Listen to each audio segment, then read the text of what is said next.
تو پہلی جو ہے یہ حفاظت ایمان کے لیے ایک عمل نوٹ کر لیں. میں اکثر بتایا کرتا ہوں 2 رکعت نماز حفاظت ایمان کی نیت سے آپ نفل پڑھیں گے.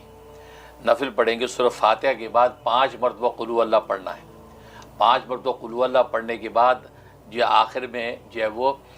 1 مرتبہ سورۃ فلق پڑھنی ہے، قل اعوذ برب الفلق، اور پڑھ کے اپنی رکعت پوری کر لینی ہے. دوسری رکعت میں آ گئے فاتحہ کے بعد پھر 5 دفعہ جو ہے فاتحہ کے بعد 5 دفعہ قل هو اللہ پڑھنی ہے.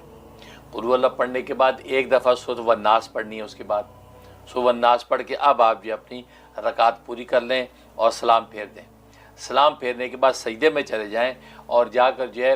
3 مرتبہ کہیں یا حی یا قیوم یا حی یا قیوم یا حی یا قیوم. کہنے کے بعد کہیں ثبتنی علی الایمان، ثبتنی علی الایمان، ثبتنی علی الایمان. 3 مرتبہ اس دعا کو دہرائیں. اور اگر آپ اس میں اپنی آل اولاد اور نسلوں کی بھی نیت کرنا چاہتی ہیں تو پھر اس کے بعد جو ہے 3 مرتبہ جمع کا صیغہ استعمال کریں، ثبتنا علی الایمان، ثبتنا علی الایمان، ثبتنا علی الایمان. یعنی اے یا حی یا قیوم ذات آپ جو ہمیں یہ ایمان کے اوپر جو ہے ثابت قدم رکھ. اس میں آل اولاد سب شامل ہو جائیں گی. اس انداز سے آپ جو ہے یہ کریں، اس سے انشاءاللہ آپ کو ظاہری باطنی فائدہ اور نفع ہوگا. تو یہ جو حفاظت ایمان کے لیے کی جو وظائف ہیں، وہ وظائف جو میں ٹی وی پہ بتاتا ہوں کسی کے پوچھنے پہ عمومی ہوتے ہیں. وہ پوچھنے والا تو ایک ذریعہ بنتا ہے لیکن وہ عمومی ہوتا ہے کہ آپ کے اگر اسی طرح کے حالات ہوں تو آپ بالکل جو ہے اس پہ عمل کر سکتے، اس پہ کوئی مذاقہ نہیں ہے، اس کی عام اجازت ہوتی ہے. باقی پوچھنے والے کا ذریعہ بنتا ہے لیکن یہ کہ خصوصیت نہیں ہوتی کہ وہی کرے کہ دوسرا کوئی نہ کر سکے. یا یہ کہ آپ نے ماں سنا کسی اور شخص کو کوئی تکلیف ہوئی، آپ نے میرا وہ وظیفہ سنا ہوا ہے، اس کی بھی میں نے اجازت دے رکھی کہ آپ آگے بتا سکتے ہیں کہ ہاں بھی مفتی صاحب ہمیں یہ وظیفہ بتایا تھا، یہ آپ یہ عمل کر لیں. تو یہ تو ایک صدقہ جاریہ ہے، اس کی میں نے عام اجازت دے رکھی ہے تاکہ میرے لیے اللہ کے ہاں جو اجر و ثواب کا ذخیرہ جمع ہو. باقی جو ہے وہ 2 وقت کی روٹی اللہ نے انتظام کر رکھا. تو ایک سوال یہاں کر لوں گا آپ سے کہ آج کل جو یہ اہم دن گزر رہے ہیں حج سے پہلے، ان دنوں میں ہمیں کیا کیا کرنا چاہیے؟ اچھا ماشاء یہ اچھا سوال کیا. ہاں واقعی یہ دن بہت اہم ہے. یکم ذی الحجہ سے لے کے جو ہے وہ پہلی جو 10 راتیں بڑی اہم ہیں. یہاں تک کہ حدیث میں آتا ہے کہ یہ جو 10 دن ہیں ذی الحجہ کے، یہ 10 دن رمضان کے آخری 10 دنوں سے افضل ہیں. آخری 10 دنوں سے افضل ہے. لہٰذا ان دنوں کے اندر کیا ہوا عمل اللہ کو اتنا محبوب ہوتا ہے کہ اتنا محبوب کسی اور دن میں کیا ہوا محبوب نہیں ہوتا. لہٰذا یہ دن اتنے صبح صادق سے لے کے غروب آفتاب تک یہ دن کہلاتا ہے. اس دن کے اندر جو بھی ذکر و اذکار، جو بھی اعمال اشکال کریں گے وہ اتنے قیمتی ہیں کہ پورے سال کے اندر ایسا کوئی دن نہیں ہے جس میں یہ عمل اتنا قیمتی ہو. لہٰذا یہ افضل. اور فرمایا حدیث میں آتا ہے کہ رمضان کی آخری جو 10 راتیں ہیں وہ یہ اس ذی الحجہ کی 10 راتوں سے افضل ہیں کیونکہ اس میں طاق رات ہے لیلۃ القدر، اس سے افضل ہے. لیکن ان راتوں کی اتنی بڑی قیمت ہے، فرمایا کہ اس ایک رات کی عبادت اللہ تبارک و تعالیٰ کے لیلۃ القدر کے برابر لکھی جاتی. یہ جو راتیں گزر رہی ہیں 10 راتیں، تو اس رات میں عبادت کے لیے آپ کھڑے ہو جائیں گے، عشاء کے بعد جو 2 رکعت نفل پڑھ لیں گے، 1 سپارہ پڑھ لیں گے، تو یہ آپ کو لیلۃ القدر سے بھی زیادہ اجر، لیلۃ القدر کے برابر اجر دیا جائے گا. تو گویا کہ 10 راتوں میں آپ نے عبادت کر لی تو گویا کہ 10 لیلۃ القدر کا اجر و ثواب آپ کو عطا ہوگا. اور ایک لیلۃ القدر کا ثواب آپ جانتے ہیں کہ جناب وہ کتنی بڑی 84 سال کی عبادت سے افضل. اور آپ کو 10 راتوں کو آپ کاؤنٹ کر لیں کتنی بڑی عبادت، اس لیے بڑی اہم ہے. لہذا اس میں جو ہے کثرت سے لا الہ الا اللہ کا ورد کریں، کثرت سے استغفار کریں اور کثرت سے قرآن کی تلاوت کریں اور نوافل پڑھیں، اس کا اہتمام کریں. تو راتوں کے اندر کم سے کم 10 نوافل پڑھنے کا اہتمام کر لیں. بھلے مغرب سے عشاء کے درمیان میں پڑھ لیں، بھلے جو ہے رات سونے سے پہلے 10 نفل پڑھ کے اللہ سے خیر مانگ لیں. اور اسی دن کے اندر جو ہے قرآن کریم کی تلاوت کم سے کم 1 پارہ تلاوت روزانہ کر لیں. اور 500 مرتبہ استغفر اللہ ربی من کل ذنب واتوب الیہ یا استغفر اللہ الذی لا الہ الا هو الحی القیوم واتوب الیہ، یہ 500 مرتبہ. اور لا الہ الا اللہ محمد رسول اللہ، لا الہ الا اللہ، لا الہ الا اللہ، یہ 500 مرتبہ پڑھ لیں. اسی طریقے سبحان اللہ والحمد للہ ولا الہ الا اللہ واللہ اکبر ولا حول ولا قوت الا باللہ العلی العظیم 500 دفعہ پڑھ لیں. اور صلاۃ و سلام درود شریف اللہم صلی وسلم بارک علی محمد وعلی آل محمد، یہ جو ہے یہ آپ پڑھ لیں 500 دفعہ. جو میں درود بتاتا ہوں وہ والا پڑھ لیں، اللہم صلی وسلم وبارک علی سیدنا محمد النبی الامی و آلہ و صحبہ الف الف مرتین، یہ بھی پڑھ سکتے ہیں۔ اور یہ دروشی بھی پڑھ سکتے ہیں، اللہم صلی وسلم وبارک علی محمد وعلی آل محمد کما صلیت وسلمت وبارکت علی ابراہیم وعلی آل ابراہیم انک حمید مجید۔ یہ درود ابراہیمی کو مرج کر دیا ہے، یہ درود ابراہیمی آپ پڑھ لیں تو 500 مرتبہ یہ پڑھ لیں تو انشاءاللہ آپ دیکھیں ان کی پوری حقیقی برکات و ثمرات آپ کو نصیب ہوں گی۔ باقی قربانیاں تو ہے یہ عظیم عمل، وہ ان 3 دنوں کے اندر آپ عمل کریں، جو ہے وہ 10، 11 اور 12 ان کے اندر کریں۔ اور سب سے بڑا اس کے اندر ایک نوٹ کر لیں کہ عرفہ کا روزہ، آپ کو پتہ ہے کہ یہ جو ہے یہ جو دن گزر رہے ہیں یہ یکم ذی الحجہ سے ایک روزہ اگر رکھیں 1 سال کے برابر اجر و ثواب ہے۔ اور حدیث میں فرمایا کہ جب 9 کا روزہ رکھیں گے یعنی عرفہ کے دن کا روزہ رکھیں گے، وہ روزہ جو ہے وہ 1 سال کے برابر بھی ہے۔ اور مزے کی بات نبی فرماتے ہیں کہ مجھے امید ہے اللہ تعالیٰ سے کہ یہ 1 سال پہلے اور 1 سال آئندہ کے گناہوں کا کفارہ بھی ہے، یعنی گناہ معاف کروا دے گا۔ تو 9 کا جو روزہ آ رہا ہے یعنی یوم عرفہ کا روزہ اس کو بولتے ہیں۔ اور عرفہ کا روزے کا مطلب یہ ہے کہ جب میدان عرفات کے اندر حاجی پہنچیں گے، وہ جو دن ہے اس دن کا روزہ، اور وہ اس 2021 کے اندر جو ہے وہ منڈے کا دن بن رہا ہے، کیونکہ ٹیوزڈے کو جو عید الاضحیٰ ہے، لہذا جو ہے وہ منڈے کا دن بن رہا ہے۔ تو منڈے کو جو ہے آپ جو ہے وہ عرفہ کا روزہ رکھیں۔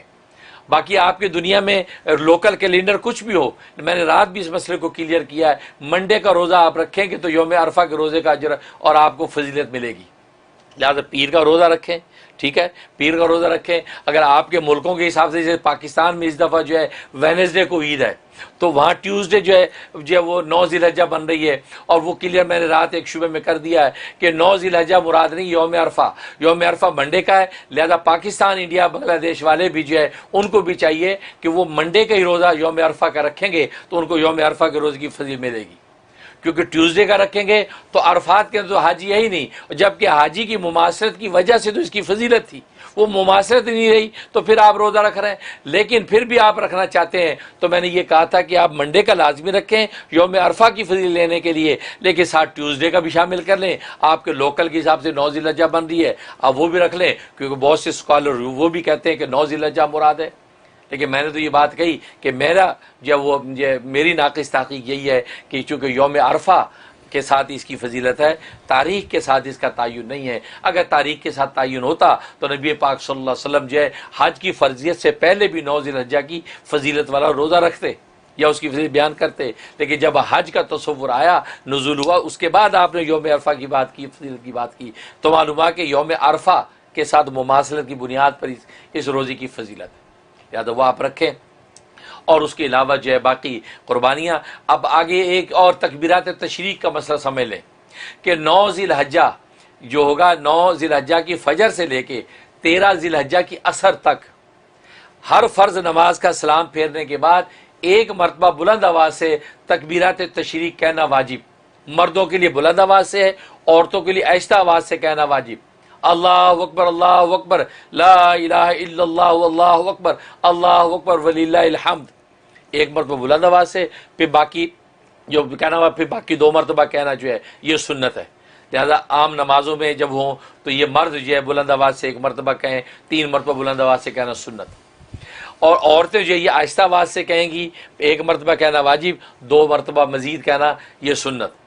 تو یہ اور انفرادی نماز ہو، اجتماعی نماز ہو، اکیلے پڑھ رہے ہو، ہر حال میں جو ہے یہ حکم ہے۔ اس میں کوتاہی کرتے ہیں لوگ، اکیلے پڑھ رہے ہیں تو یہ تکبیرات تشریق نہیں کہتے، عورتیں گھروں میں پڑھ رہی ہیں تو نہیں کہتی، نہیں ایسا نہیں، وہ سلام پھیرتے ہی آہستہ آواز سے اپنی تکبیر تشریق 1 مرتبہ کہنا واجب اور آگے 3 مرتبہ کہنا جو ہے وہ سنت ہے، اس کا اہتمام کریں۔ اور یہ گویا کہ یوم عرفہ جو منڈے کا ہے اس کی فجر کے بعد سے شروع ہوگی یہ تکبیرات تشریق، اور یہ 13 ذی الحجہ کی عصر تک رہے گا، اور عصر کے بعد پھر یہ حکم جو ساقط ہو جائے گا۔ یہ اس کا اہتمام کریں، یہ بہت اہمیت کی حامل ہیں۔ باقی اللہ تبارک و تعالیٰ یہ حجاج کرام جو حج کے لیے پہنچیں گے ان کے حج کو اللہ قبول فرمائے، اور اس سال کا حج جو ہے بڑا جو ہے افسوسناک، اندوناک ہے، دل دکھا ہوئے امت مسلمہ کا کہ حرمین شریف کے اندر وہ رونقیں جو ہر سال حج میں ہوتی تھیں، یہ کورونا وائرس کا مرض اور دیگر جو بھی وجوہات ہیں اس وجہ سے اس سال حج اوپن نہیں ہے جس انداز سے ہو رہا ہے۔ دکھے دلوں کے ساتھ ہی ہم ان مناظر کو دیکھیں گے، لیکن یہ کہ آپ اپنے مقام پہ بیٹھ کے خدا کو یاد کرتے رہیں، آپ کہیں بھی بیٹھ کے پکاریں گے، خدا آپ کی سنے گا اور آپ تک انشاءاللہ پہنچے گا۔ بہت خوب، بہت زبردست، بہت clarification, thank you so very much. آج ہم اللہ تبارک و تعالیٰ کے اسماء حسنہ میں سے 18ویں نمبر کے نام پر گفتگو کریں گے، جی، جو کہ بعض کتابوں میں 17 نمبر اس کا لکھا ہوا ہے، انہوں نے لفظ اللہ کو کاؤنٹ نہیں کیا تو رحمان سے نمبر 1 شروع کیا، لیکن ہم نے چونکہ اللہ کو بھی کاؤنٹ کیا تھا تو ہمارا جو ہے یہ آج کا جو ہے نام یہ 18واں نمبر بنتا ہے، 18، اور یہ ہے الرزاق۔ الرزاق، الرزاق بہت بابرکت نام ہے، سارے رزق کے خزانے اس نام کی جو ہے تجلی ہیں، اور رزاق کا معنی بہت زیادہ رزق دینے والا، بہت زیادہ روزی دینے والا۔ اور یہ نام جو قرآن کریم میں 5 مرتبہ اللہ تبارک و تعالی نے مختلف آیات میں دہرایا ہے، اور اس کے عدد جو ہے وہ 308 بنتے ہیں، 300 اینڈ جو ہے وہ 308، اور اس کا مفرد عدد بنتا ہے 11، کہ 3 اور 8 جو ہے وہ 11 بنتے ہی اس کا مفرد عدد ہے، گویا کہ 11 دن کے ورد کے بعد کوئی نہ کوئی اللہ تبارک و تعالیٰ کا لطیفہ ضرور ظاہر ہونا چاہیے۔ سبحان اللہ، انسان جتنے بھی صدقے دل سے پڑھے گا تو 11 دن کے بعد اس کا لطیفہ کوئی نہ کوئی ظاہر ہونا چاہیے۔ تو یہ بابرکت نام ہے، اور اصطلاحی معنی میں اس رزاق کا معنی وہ ذات جس نے ہر جاندار کی، ہر مخلوق کی روزی اپنی ذمہ لے رکھی ہے، نہ صرف ذمہ لے رکھی ہے بلکہ ان روزیوں کو پیدا بھی کرتا ہے، اور پیدا کرنے کے بعد ان تک پہنچاتا بھی ہے مخلوق تک، بھلے وہ مخلوق کہیں بھی ہو ان تک وہ پہنچاتا ہے۔ اور قرآن کریم میں اس چیز کا اظہار کر دیا کہ وما من دابۃ فی الارض الا علی اللہ رزقها، کہ روئے زمین پر کوئی بھی چوپایا چلنے والا جاندار ایسا نہیں ہے کہ مگر اس کا رزق اللہ کے ذمے ہے۔ وَيَعْلَمُ مُسْتَقَرَّهَا وَمُسْتَوْدَعَهَا، اور اللہ تبارک و تعالیٰ اس مخلوق کے مستقل ٹھکانے کو بھی جانتا ہے اور اس کے عارضی ٹھکانے کو بھی جانتا ہے۔ سبحان اللہ، یعنی اس میں اس بات کا اشارہ ہے کہ دنیا کے اندر اگر آپ اپنا ٹھکانہ بدلیں تو متعلقہ اداروں کو اطلاع کرنی پڑتی ہے کہ جو ہمارا ایڈریس چینج ہو گیا ہے، اب ہمارا چیک وہاں بھیجیں، جی، ہے نا؟ تو نہ کرے تو وہ جو آپ کا چیک ادھر ادھر ہو جائے گا۔ اللہ فرماتے آپ کو ہمیں کہنے کی ضرورت نہیں ہے، آپ جہاں مستقل رہتے وہ بھی ہمیں پتہ ہے، عارضی طور پہ کہیں ٹھکانہ آپ کرتے ہیں وہ بھی ہمیں پتہ ہے، آپ کا رزق وہیں پہنچے گا، لہذا پہنچتا ہے۔ انسان مسافر ہو تو پہنچتا ہے، گھر میں مقیم ہے تو بھی پہنچتا ہے۔ بلکہ اس پر جو حضرت موسیٰ علیہ السلام کا واقعہ بڑا دلچسپ آتا ہے کہ حضرت موسیٰ علیہ السلام کو اللہ تبارک و تعالی نے جب کوہ طور پہ تجلی دکھائی اور آپ نے یہ سمجھا کہ آگ ہے، اور اپنے اہلیہ جو ہے وہ درد ذیل میں تھیں، تو آگ لینے کے لیے وہاں گئے تو پتہ چلا وہاں تو رب کریم کی تجلی تھی، تو اللہ تبارک و تعالی سے ان کی گفتگو ہوئی، کلام ہوا اور وحی نازل ہوئی، اور ساتھ ہی حکم ہوا کہ فرعون کے پاس جاؤ دعوت حق دینے کے لیے۔ اب یہ دل میں سوچنے لگے کہ اہل خانہ کا کیا ہوگا، ان کا خیال کون کرے گا، پیچھے جو بھی میرے ساتھ میرے کفایت میں لوگ ہیں ان کے رزق روٹی کا کیا بنے گا، تو یہ خیال آیا۔ تو اللہ تبارک و تعالی نے فرمایا کہ موسیٰ یہ سامنے جو پتھر ہے اس پتھر کے اوپر جو اپنی لاٹھی مار، لاٹھی ماری وہ پتھر ٹوٹا، ان میں سے ایک اور پتھر نکلا، فرمایا اس دوسرے پتھر پہ لاٹھی مار، وہ ٹوٹا، اس میں سے ایک اور پتھر نکلا، فرمایا تیسرے پتھر پہ پھر مارا تو ٹوٹا، اس میں سے ایک چھوٹا سا کیڑا جس کے منہ میں سبز پتا ہے، وہ غذا ہے وہ کھا رہا ہے، اور یہ ترانہ پڑھ رہا ہے کہ سبحان من یرانی و یعلم مکانی، کہ پاک ہے وہ ذات کہ جو مجھے دیکھ رہی ہے اور میرے اس ٹھکانے کو بھی جانتی ہے، وہ یسمع کلامی، اور میرے کلام کو بھی سنتی ہے، وہ یذکرنی ولا ینسانی، اور مجھے یہاں پر بھی یاد رکھے ہوئے ہے کہ مجھے رزق پہنچا رہی ہے اور مجھے بھولی نہیں ہے۔ سبحان اللہ، تو اللہ تبارک و تعالیٰ فرمایا موسیٰ میں اس کیڑے کو یہاں خوراک پہنچا سکتا ہوں تو تیرے اہل خانہ کا میں کفیل نہیں ہو سکتا، تم پریشان نہ ہو، تو میرے کام میں لگ، میں تیرے کام میں لگوں گا۔ تو مطلب یہ اللہ تبارک و تعالیٰ کے رازقیت کا عالم ہے کہ جہاں بھی ہوتا ہے اسی جگہ رزق پہنچاتا ہے۔ اس لیے علماء نے لکھا ہے کہ رزق کی 2 قسمیں ہیں، ایک رزق خاص ہے، ایک رزق عام ہے۔ رزق خاص کا مطلب یہ ہے کہ وہ رزق کہ جس کا تعلق ایمان و یقین کے ساتھ ہے، کہ اللہ تبارک و تعالی ایمان و یقین کا جو رزق، دلوں کا جو رزق عطا کرتے ہیں اور رزق حلال کی دولت سے جو منور کرتے ہیں، یہ رزق خاص ہے۔ اور ایک رزق عام ہے کہ جو دنیا اور سامانوں کا جو رزق ہے، یہ اللہ تبارک و تعالی بلا تفریق کافر مومن سب کو عطا کرتے ہیں، لیکن رزق خاص جو ایمان و معرفت کا رزق ہے وہ صرف اللہ تبارک و تعالی مومنین کو عطا کرتے ہیں، اور اہل ایمان کو اللہ یہ توفیق دیتے ہیں کہ وہ رزق حلال کی کوشش کرتے ہیں۔ اور ابن قیم رحمہ اللہ تعالی نے بڑی خوبصورت بات کی کہ اصل میں رازقیت کے دو مفہوم ہیں۔ رازقیت کا ایک تو مفہوم یہ ہے کہ اللہ تبارک و تعالی جو ہے وہ رزق عطا کرتے ہیں جو انسان کی ایمانوں اور انسان کے سامانوں کا رزق ہے، اور وہ اپنے انبیاء اور اولیاء کے ذریعے سے اللہ تبارک و تعالی مخلوق تک پہنچاتے ہیں۔ اسے علم و عرفان کا رزق بھی ملتا ہے، یعنی قلوب کا رزق، اور اسے انسان کے ابدان جو بدن جسم ان کا رزق حلال وہ بھی ان کے ذریعے سے مہیا ہوتا ہے، ایک یہ مطلب۔ اور دوسری قسم رزق سے مراد یہ کہ وہ رزق جو رزق حلال ہے، جو بدنوں کا علم ہے، اللہ تبارک و تعالی نے بدن کی نوعیت طبی طور پہ ایسی بنائی ہے، ایسی اندر وینز اور رگیں اور ایسے سلسلے رکھے ہیں کہ وہ رزق ان کے ذریعے سے اسے اپنے متعلقہ مقام تک پہنچاتے ہیں۔ کیونکہ اگر رزق موجود ہو اور اندر کھانے کا نظام ڈسٹرب ہو جائے تو کیسے پہنچے گا؟ تو فرمایا کہ انسان جب کھاتا ہے تو وہ نالیاں اللہ نے ایسی بنا رکھی ہیں کہ ہر چیز اپنے اپنے مقام پہ جا رہی ہے، پانی اپنے مقام پہ جا رہا ہے، غذا اپنے مقام پہ جا رہی ہے، ہر چیز اپنے اپنے مقام پہ ٹھہر رہی ہے۔ اور پھر کھانے کے بعد انسان اگر الٹا ہو جائے تو وہ کھانا باہر پلٹتا نہیں ہے، یعنی ایسا نظام رکھا کھانا گیا اب وہ پلٹ کے باہر نہیں آتا۔ اور یہ جو دوسرا رزق کا مفہوم ہے کہ اللہ نہ صرف کھلا دیتا ہے بلکہ کھلانے کے بعد وہ اس کو اپنے اپنے مقام پر پہنچا دیتا ہے اور اس کے اچھے اور نیک اثرات ظاہر کرتا ہے۔ یہ اللہ تبارک و تعالیٰ کی رازقیت ہے جو کسی دوسری ذات کو حاصل نہیں ہے۔ اس لیے اللہ تبارک و تعالیٰ رزاق ہے، یعنی بہت زیادہ روزی دینے والا، مطلب نہ صرف روزی دینا بلکہ روزیوں کو پیدا بھی کرتا ہے اور اپنے اپنے مقام پر ہر ایک کو اس کی روزی پہنچا بھی دیتا ہے۔ یہ رازق ہے۔ اور جہاں تک اس کے فضائل و فوائد کا تعلق ہے تو ایک اس کا فائدہ یہ ہے کہ اگر کوئی شخص چاہتا ہے کہ مشکلات اور باریک بین چیزیں، خاص طور طالب علم، پروفیسر اور اسی طریقے سے لیکچرر، پڑھنے پڑھانے والا آدمی چاہتا ہے کہ باریک بینی مجھے حاصل ہو جائے، تو صبح اٹھتے ہی نہار منہ، ابھی اسے کلی نہیں کی، منہ نہیں دھویا، اٹھتے ہی 20 دفعہ یا رزاقو کا ورد کر لیا کرے۔ 20 دفعہ بستر بیٹھے بیٹھے یا رزاقو یا رزاقو یا رزاقو، بس اس کے بعد اپنے کام میں لگے۔ اور میں اللہ تبارک و تعالیٰ اس کو ذہن کو ایسا کشادہ اور تیز کر دیں گے کہ باریک سی باریک بات بھی سنتے جھٹ اس کے نتیجے کو پہنچ جائے گا، ایسا ذہن کھول دیتے ہیں۔ یہ اس میں فائدہ۔ اور دوسرا فائدہ یہ ہے کہ اگر کوئی چاہتا ہے کہ گھر کے اندر رزق کی فراوانی ہو جائے اور گھر سے بیماریاں اور آفتیں نکل جائیں اور گھر جناب جنت نظیر بن جائے، تو فرمایا کہ وہ شخص روزانہ صبح کی نماز پڑھنے کے بعد، فجر کی نماز کے بعد اپنے گھر کے چاروں کونوں میں 10 مرتبہ یا رضا کو پھونک دیا کرے، اور اس کونے سے شروع کرے جو کونا جو قبلے کی طرف سیدھی طرف ہے۔ اگر قبلہ ادھر ہے تو سیدھی طرف کا کونا وہ ہے، تو سب سے پہلے اس کونے پہ کھڑا ہو کے یا رضا کو 10 دفعہ پڑھ کے 3 دفعہ پھونک دیا، پھر الٹی طرف آ جائے، پھر 10 دفعہ پڑھ کے، اس کے بعد یہ پیچھے کی طرف آ جائے 10 دفعہ، پھر اس طرف، تو گویا کہ چاروں کونوں پہ 10 دفعہ پھونک دیا کرے تو گھر میں رزق کی فراوانی ہو جائے گی، غیب سے رزق آئے گا اور کوئی بیماری گھر میں نہیں ٹھہرے گی۔ ایسا زبردست فائدہ ہے۔ اور تیسرا فائدہ اس کا یہ کہ اگر کوئی چاہتا ہے میں دولت مند ہو جاؤں، مال و دولت ہاتم تائی بنوں، بانٹوں بھی اور اللہ عطا بھی کرے، تو فرمایا کہ وہ شخص جو ہے فجر کی سنت اور فرض کے درمیان 550 مرتبہ 550 ٹائم جو ہے یا رضا کو ورد کریں، اول آخر 11 مرتبہ درود ابراہیمی پڑھ لے، اور یہ کرنے کے بعد اب یہ فرض نماز اپنی فجر کی ادا کرے۔ فرمایا کہ جناب ایسا اللہ غیب سے اس کے انتظامات کریں گے، قرضے اتریں گے اور وہ دولت مند ہو جائے گا، مالدار ہو جائے گا۔ یہ اس میں زبردست فائدہ۔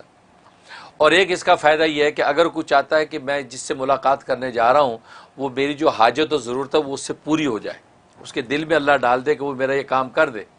فرمایا کہ جب اس کے پاس پہنچے تو 17 مرتبہ 17 ٹائم یا رضا کو پڑھ کے اور اس کے اپنی درخواست پیش کر دے تو اللہ تبارک و تعالی اس کے ذریعے سے اس کی ضرورت پوری کر دیں گے اور کسی قسم کی کوئی رکاوٹ نہیں آئے گی۔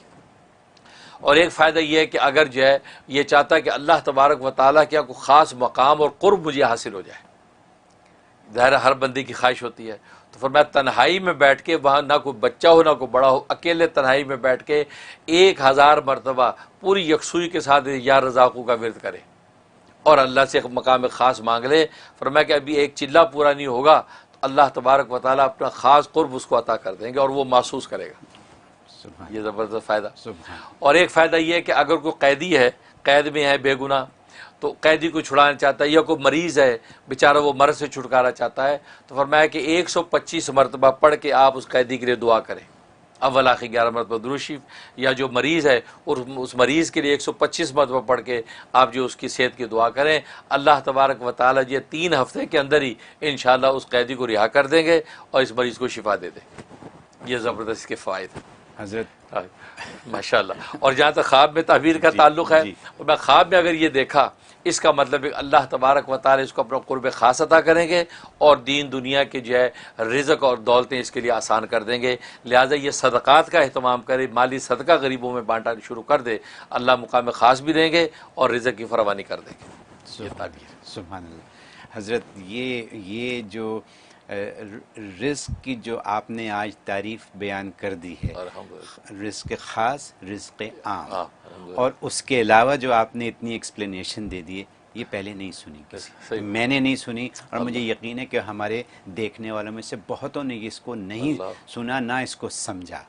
آج جو یا رزاقوں کے اوپر جو بات ہو گئی ہے، اگر ہم اس کو اپنا لیں واقعی تو ہمارا تو بیڑا پار ہے، سب مسئلے حل۔ یہ اگر میں انگریزی میں کہہ دوں کہ آج آپ نے $1 ملین سولوشن دے دیا۔ صحیح بات ہے۔ کیونکہ اگر فجر کے وضو سے پہلے 20 دفعہ پڑھ لیں، کتنے 2 سیکنڈ لگتے ہیں، 2 سیکنڈ، ٹھیک ہے، وہ پڑھ لیں، پھر اس کے بعد سنتوں اور فرض کے درمیان 550 دفعہ پڑھ لیں، ٹھیک ہے، اور پھر اپنے گھر کے چاروں کونوں میں اگر آپ پڑھ کے پھونک مار 10 مرتبہ، 10 دفعہ، کیا دیر لگتی ہے، ٹھیک ہے۔ تو یعنی یہ ساری آپ کی جو برکتیں ہیں وہ آپ نے اکٹھی کر لیں، جا نماز پہ بیٹھے بیٹھے ہو سکتی ہیں ساری، ٹھیک ہے، اور اس کے بعد پھر مریضوں کے لیے بھی ہو گیا، دولت کے لیے بھی ہو گیا، اور قرب اللہ اس کے لیے بھی ہو گیا، تو اور کیا کرنا ہے ہمیں، اور کیا چاہیے ہمیں، تو سب کچھ تو ہو گیا۔ یہ اتنی باتیں اور اتنی قیمتی باتیں، سبحان اللہ، سبحان اللہ۔ مجھے یقین ہے کہ دیکھنے والے اس سے بہت فائدہ اٹھائیں گے، میں بھی اٹھاؤں گا، آپ سب بھی اٹھائیے گا۔